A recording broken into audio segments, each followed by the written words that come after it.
Yeah, that is James Caan. He looks good. Yeah, he looks great. Fucking look at him. Tough guy. Whoever's listening to us out there that works for the show, can someone bring him? Is anyone hear us? He's having a conversation with somebody, and I think probably, it's more that James Caan's having a conversation. Roland's on it. Yeah, he's like, whatever. Roland's on it. He's like, I'm James Caan. Oh boy! Now he's walking the other way to try to get in the studio. All right. Now he's talking to that guy. Now he's turning his head. He's still laughing at that guy. Now he's making his way into the studio. Here we go. Hey, James Caan. There he is. Caan. Hello, sir. There you go. Is it? I'm freezing my ass off. It is. I'm not here. The summer's over. Hey, which one of you guys is friends with? With Mark Cullen? Any one of you guys? Mark. Cullen. I know the Cullens. Yes. Jimmy. Rob Cullen. Yeah, Rob. Yeah, Jimmy knows him. Yeah. What did you think I said to start with? Mark. Did you say Mark, his brother? The Cullen brother. Rob. Yeah, no, I know him. No, that's it. No, then I'm in the wrong show. No, I said I do know. He said he was a good friend. That can't be you. Rob Cullen. Yeah. No, if you say I know him, that would indicate that you're really not like a good friend. No, I am. Rob Cullen, his brother, I think his name is Mark. Do one of them produce your show? True. Yeah, the show. Oh, okay, yeah, then I do know that. Okay. TV, so maybe. No, it's me, I Jim. thought you go whoopee do because he said make sure you say hello to. I'm What's so your name? Jim Norton. Sure, that's him. Yeah. I'm just happy to see.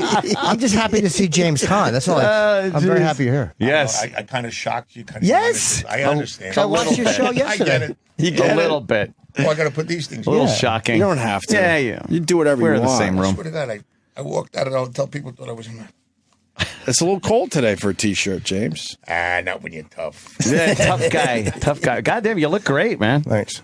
Not you, Jimmy. Oh. And this is without makeup too, bro. Yeah, no, I know. That's what we like you. You're very naturally handsome. Thank you very much.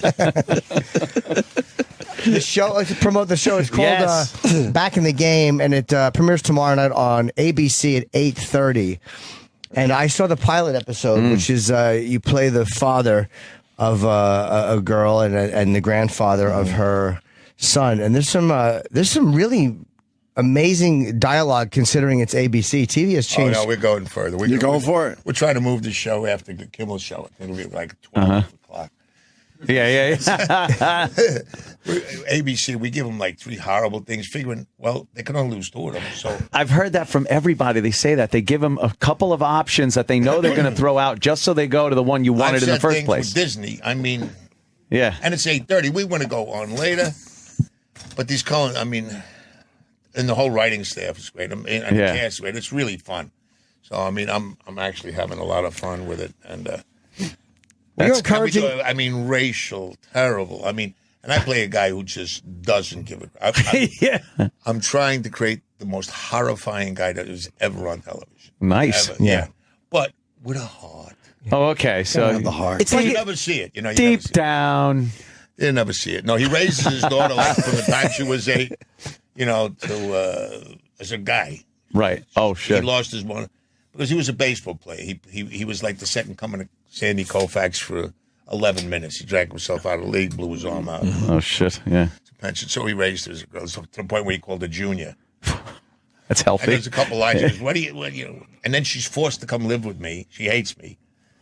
Well, after she gets divorced with her husband, from her husband, as opposed to an elephant, and brings my grandson out, who I never called the right name, and Donnie. and they move in with me, and he's horrified. And every time the kid, I give him these life lessons. Some kids bully. I look, walk up to him, right.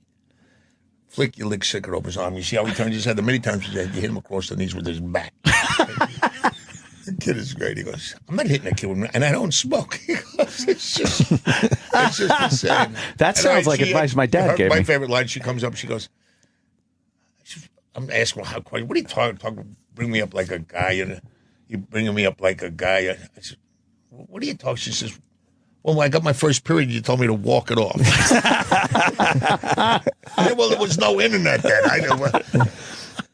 So it's pretty. The language is amazing on this. The things they say, I'm like, I forgot it was ABC. It feels more like an AMC show or something. It doesn't feel like network television. But you know what? Some people who complain say, "Geez, you got kids on the show." It's not about baseball. Baseball is like 20%, but it's sort of like the social club where you meet everybody. Yeah. You know, parents. You know, the parents are, and we got kids that are amazing, not actors, other than Griffin. You know. And Michael, they're real kids. I mean, and they haven't got 1 ounce, not one gene of athleticism in them. Not one. So look at them. They'll never win a game. If the show goes 20 years, they will not win a game. So maybe a run or two. Where'd you get the kids from? Because it's they interviewed thousands, and they just took real kids. Because you're hitting on something. It takes me out of so many movies now and TV shows because these kids were brought up in acting, and you could tell. Yeah, but you could tell there's something that they're missing. You slap them in the mouth. Yes, because you could tell they're just acting. I know it doesn't feel real. The best kid ever. He brings me a shirt like one day. He goes, "This is no beer, no dad." You know, he's just like, I just drink beer all the time. Call him the wrong name. I mean, but there's things we make up. Like he comes in, he has to be like he's in love with this girl. That's why he wants to play baseball.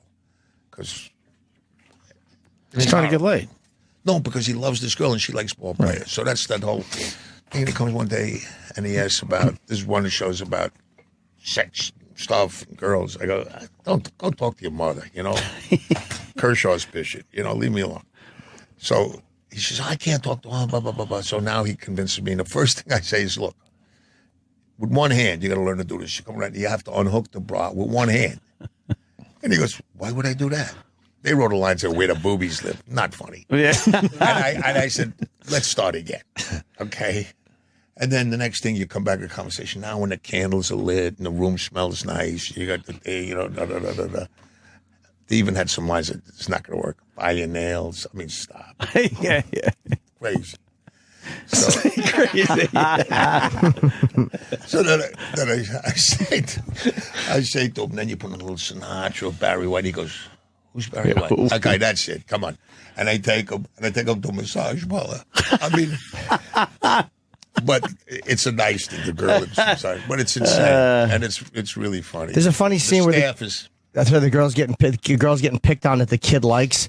So the bully, the kid faces the bully and kisses him on the mouth.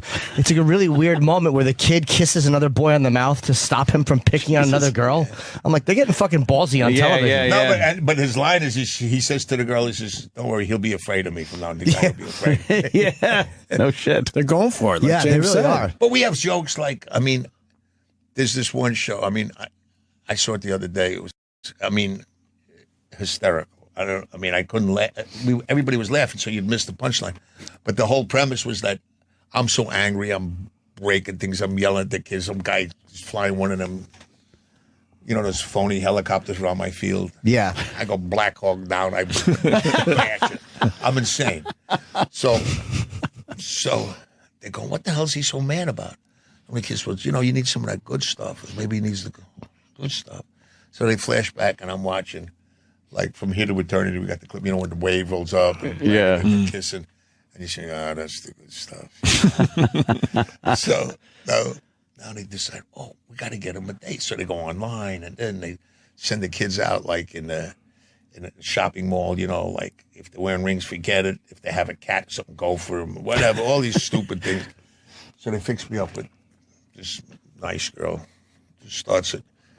And she tells me, come on, you got to be there. You got to meet Dottie, like, you know, in a half hour. I says, no, I'm blowing that off. Like, pitching it. I got to finish this salmon jerky before it expires, you know. And I got a silver toothpick that I use because I save a ton of money on toothpicks. Do you wash it? I says, what am I, give myself something? Why do you pick before you go?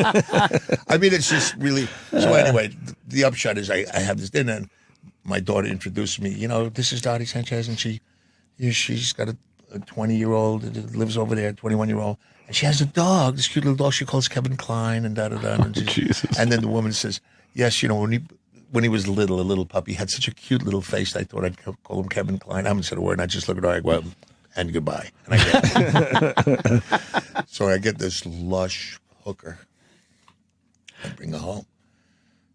I mean, this girl is so much. She's got one of them coughs, you know. I mean, just brutal.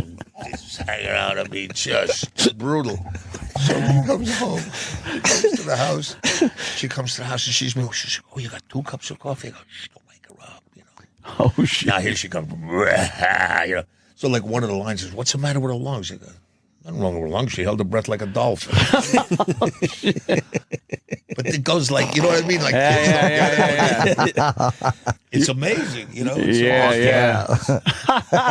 I think you just saw other ones that go, and I couldn't believe it. I improvise every once in a while. Like, my daughter comes in, she's got a sour face. There was no line between her walking in. She looked miserable, sat down. I go, "What's with the face? You got a problem with your she-gina?" They go, "What?" They started laughing. "Jimmy, you can't say that." "Okay. You got a problem with your lady-gina?" I think it's the gina part. And I went like this, inner walls? No.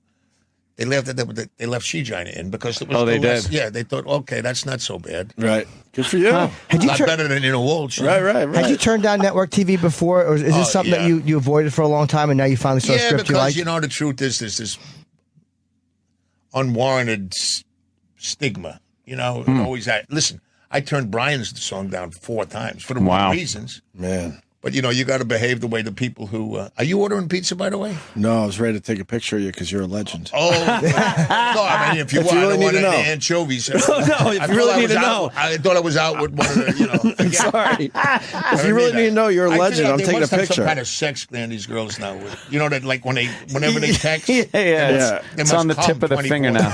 That's where the G spot is now. James, smile. If we're going to do this, let's do this proper. So far, you guys have made me laugh, okay? Well, you're making us laugh, though. Yeah. Please. So the phone's down. So you turned down Brian's song 4 times. Why'd you turn it down? No, again, because it was a TV movie, right? Like at that time, it was like if you did television, you're out of the business. Right. So you had to behave the way the people who are hiring you, who are running your life, the way they thought, Mm-hmm. But then I'm so sick that I literally thought after 3 or 4 times, we're going to Rensselaer, we're going to work out the way. And I thought I was better than the back they had. I had a guy named Don Shai. And in my mind, I said, I played a little machine, but very little. Mm. So I really thought I could make the team. And I was in the middle of every scrimmage. Oh, the producers were going crazy. Those guys killed me. I said, hey, after my 12 hits, 10 hits, I go, listen, I'm an actor. Leave me alone. Yeah, exactly. It was like, the phone, butt kiss. I mean, just boom. Wow. But the same with this, and my son started yelling at me. What are you? And the truth is, the pictures today. I mean, I've lost my ability to fight prehistoric monsters and jump from building to building, what have you. I just my birth certificate is not so good. There's not the stigma on television anymore. I don't get either. the girl. I accept that. So, I'm not putting on any funny costumes. They don't look that good anymore. So, I mean, what's left are basically, anything that I like. I did one with a great director named Caan Canet, who's married, or lives with, but they're French. You never know the difference. Yeah. But Marianne Coutier, who's just brilliant, And Zoe Saldana, Clive Owen, Billy Crudup. I mean, a great cast. So that was one. But the other 3 or 4 that I was forced to do, they asked me what the name of it was, and I said, what was the name of that picture? I called The Rent. Every one of them was called The Rent.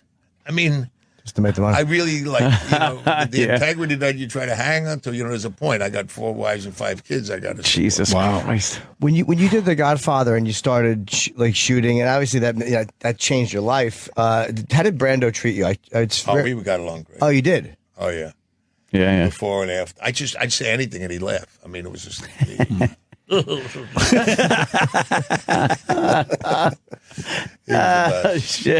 Was that the part you initially read for, or no? Was Sonny the part you originally went for, or did you go for? Had you gone in for another screen test first? No. That whole story is such bullshit. Nonsense. It is. When Francis got, I had done with Duvall, who's like my oldest friend in the business, or in the business. Period. One of the two. But when Francis got the picture. I was with Evans at the time, and first they were looking at Garvis, who did see a wonderful. But Francis was so perfect because he's a Mediterranean Italian. He ain't a Brooklyn Italian, So if you look at the picture, I think the success of the picture had to do with you condoned everything because it was for the sake of family. You know, people would say, "Was that a real horse's head?" That's all I cared about. 80 people got their heads cut. But it's true, you know. But you know, if you did it for my sister, I did it for your brother. You did it. So, and that's what made it, I think. And he was like, you know, music and art. And anyway, his first cast immediately was Bobby and Al, who you know we didn't know at the time. Myself and Brando. So the geniuses will now take all the credit. So if you mention Brando's name again, you're fired. You can't mention his. And then Al, you know, Al was wonderful, but I don't know. He was sort of shy. I don't know what it was. So he wasn't shining on these. We went up to Zoetrope, and for about the price of 4 corned beef sandwiches, we did these tests on 16 millimeter. You know.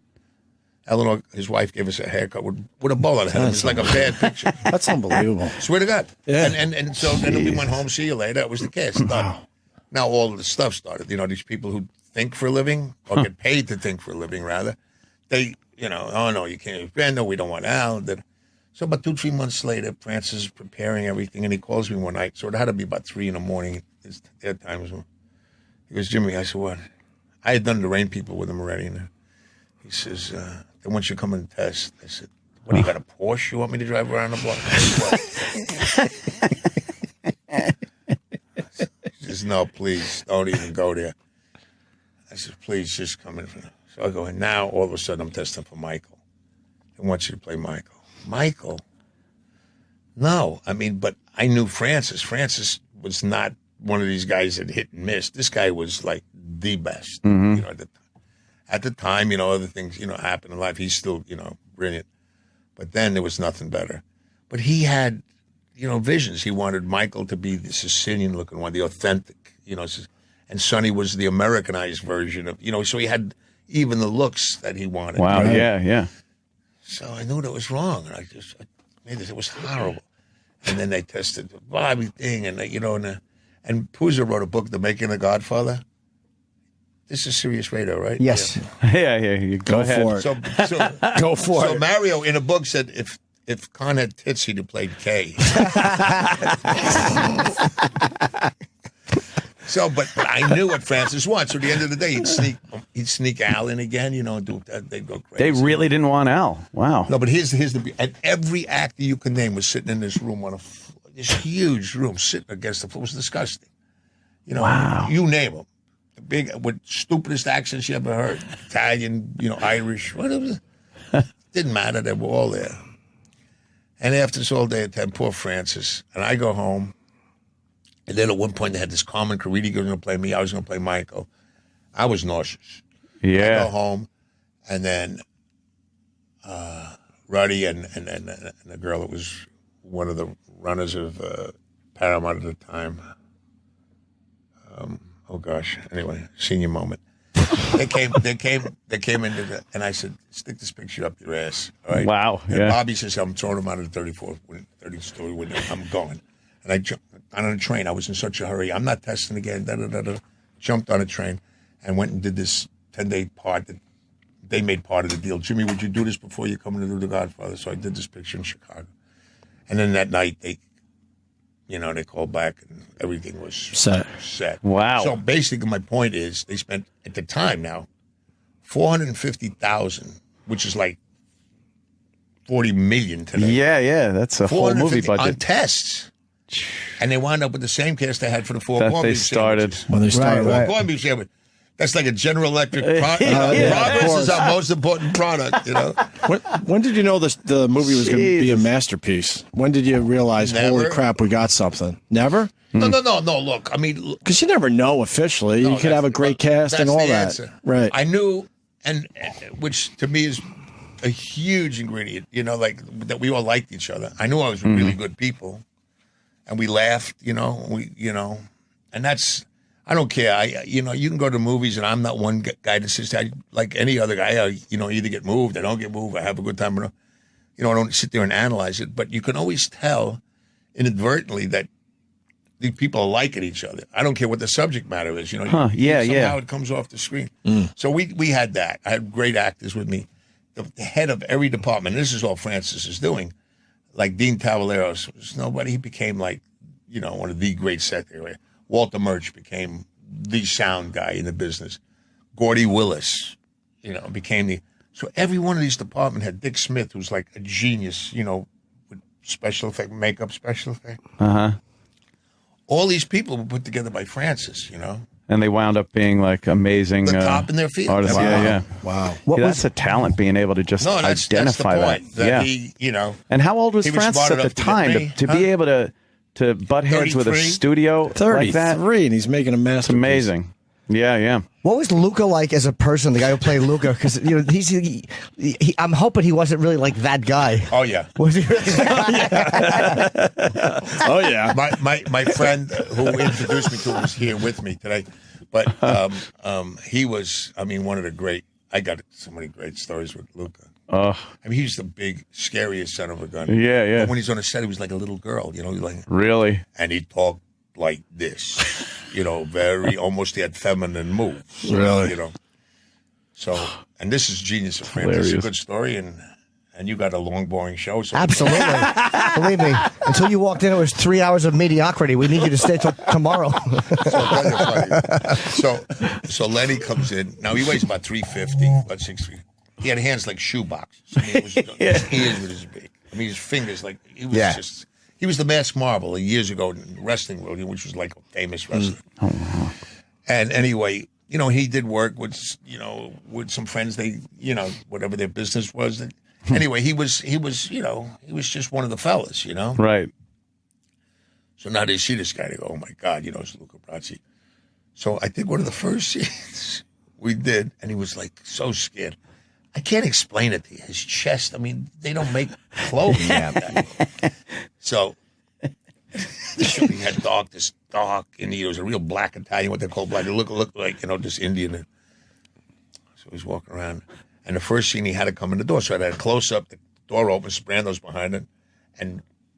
And he comes in. Luca comes in. And he says, "Don Corleone, I am happy to be here on the day of your daughter's wedding. May your first child be a masculine one." Francis goes, "Cut." All right, Lenny, a little more.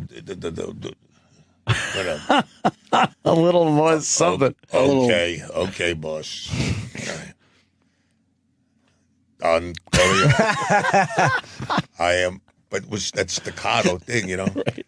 Now he grabs me on the side. Francis says, "Jimmy, do something." Do something. Me? I'm not even a scene. But he knows that I know him, but my friend, do something. What do you want me to do? Loosen him up. Do something. I don't care what you do. But do something. Loosen him up. So I take him over there.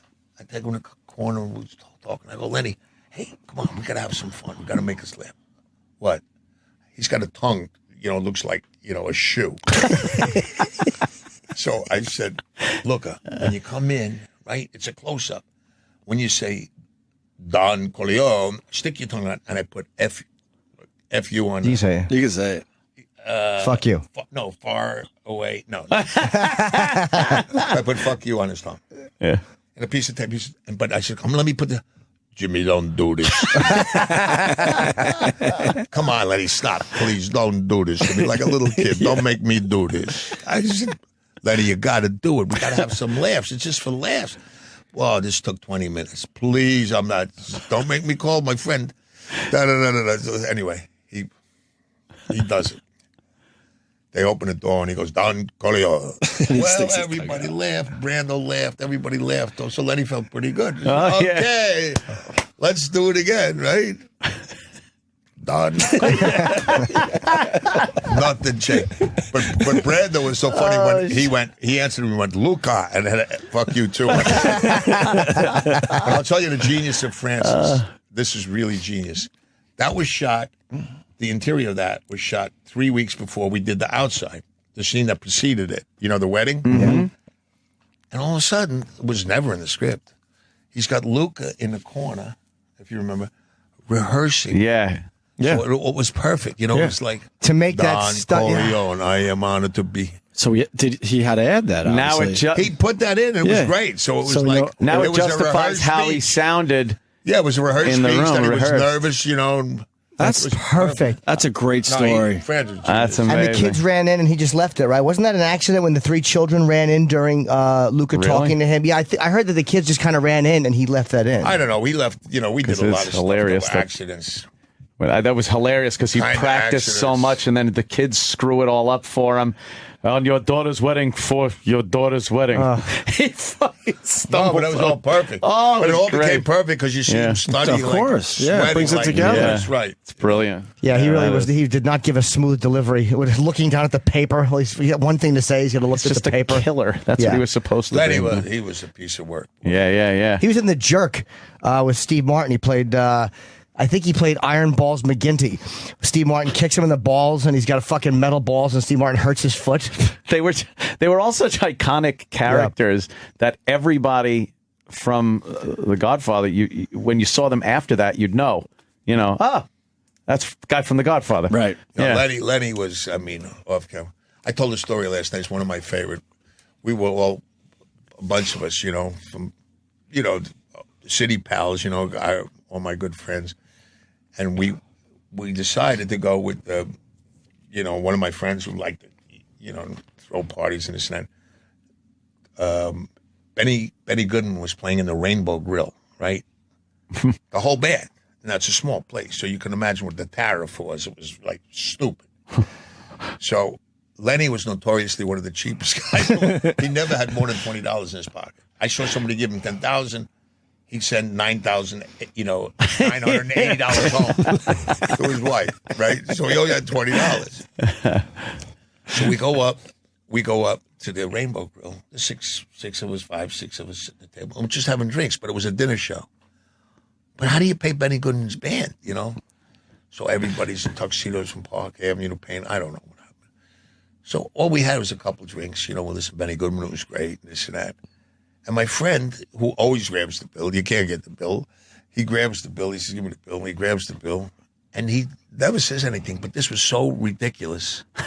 He says to me, he says, Jesus, he said, well, these are phone numbers.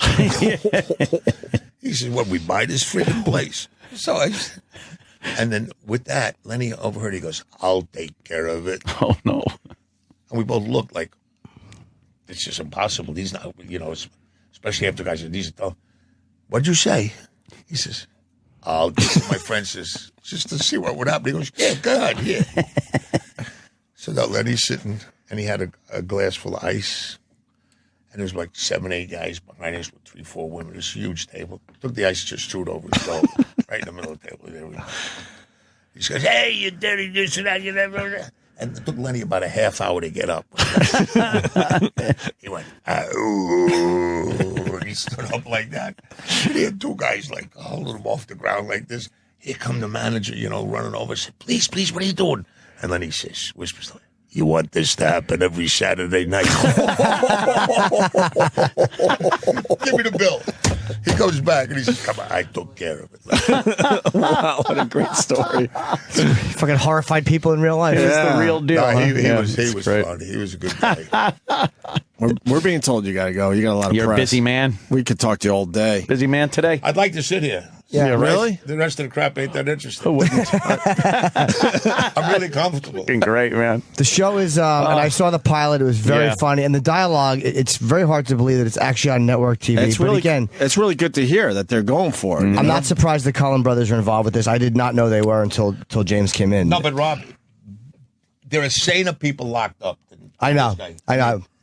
He's just man, and the staff is great.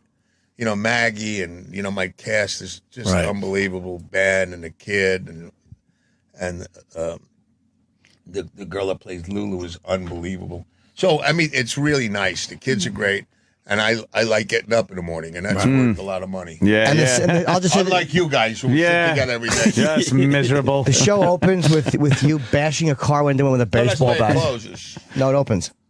Oh, they do the freeze throw. Yeah. It's how the show opens, and it's just a very interesting opening to a sitcom. And it's called Back in the Game, and it premieres tomorrow night, Wednesday night, 8:30 on ABC or 7:30, wherever you live. You know what time 8:30 is here. It's all based on New York. Let's be honest. Of course. And it's fucking James Caan. It's great. And again, the Cullen brothers, very fucking funny guys. So I'm very happy they're involved. Mark's married, so he's got to be he. And again, the Cullen brothers, very fucking funny guys. So I'm very happy they're involved. Mark's married, so he's got to be he is more executive like, or tries to control it. And when we first got together, and they wrote it for me, they said, right. And all I remember Mark saying, "Now I have two of them." James Caan, what a pleasure, blast, man. Thanks so much. Well, thanks, guys. Great time. Thank you. I want you to come do my radio show. Oh, where's that? Not yet. I'm happy. All right, we'll do that. we'll do it for sure. The great James Caan, everyone.